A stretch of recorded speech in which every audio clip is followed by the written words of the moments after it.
এবং বগুড়াতে আগে পুলিশ অফিস স্থাপনের পরে এটাই আমার প্রথম যাওয়া এবং কোনো পুলিশ সুপারের সাথে এটা আমার তৃতীয়বারের দেখা সাক্ষাৎ। এটা আমার ৪১ বছরের সাংবাদিকতার জীবনে এরকম ঘটনা ঘটে। এটা কেন ঘটনা আমি বুঝতে পারছি না।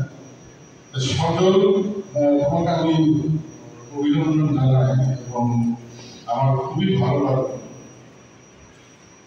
আমি বাংলাদেশ সেনাবাহিনীর বগুড়া ক্যান্টনমেন্ট থেকে আরম্ভ করে প্রায় সকল বড় বড় ক্যান্টনমেন্টের অনুষ্ঠানগুলোতে আমার যাওয়ার সৌভাগ্য হয়েছে, আমার অন্য কারণে দুর্ভাগ্য হয়েছে।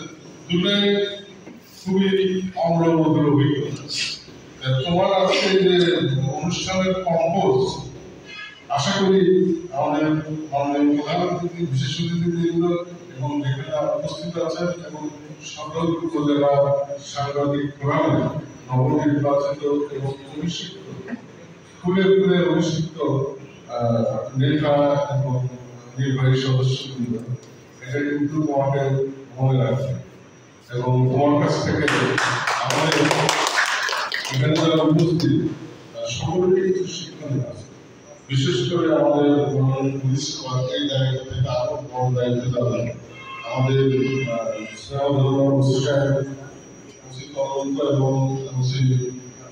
এবং অন্যান্য যারা আছে তাদেরকে তো আয়োজন করতে হয়। আমি একটু বিশ্বাস করি যে এখানে আমরা যারা দেখলাম প্রত্যেকেই কিন্তু কিছু একটা শিখলাম, একটা অনুষ্ঠান ম্যানেজমেন্ট কত সুন্দর, স্বাভাবিক, স্বচ্ছন্দ এবং গতিময় এবং সেটা আবার ফুলে ফুলে ভরা হতো। আমাদের সবাই কাজে অনুষ্ঠানের সভাপতি হিসাবে আসলে তেমন বলার আমার আমি বিশেষ দুটো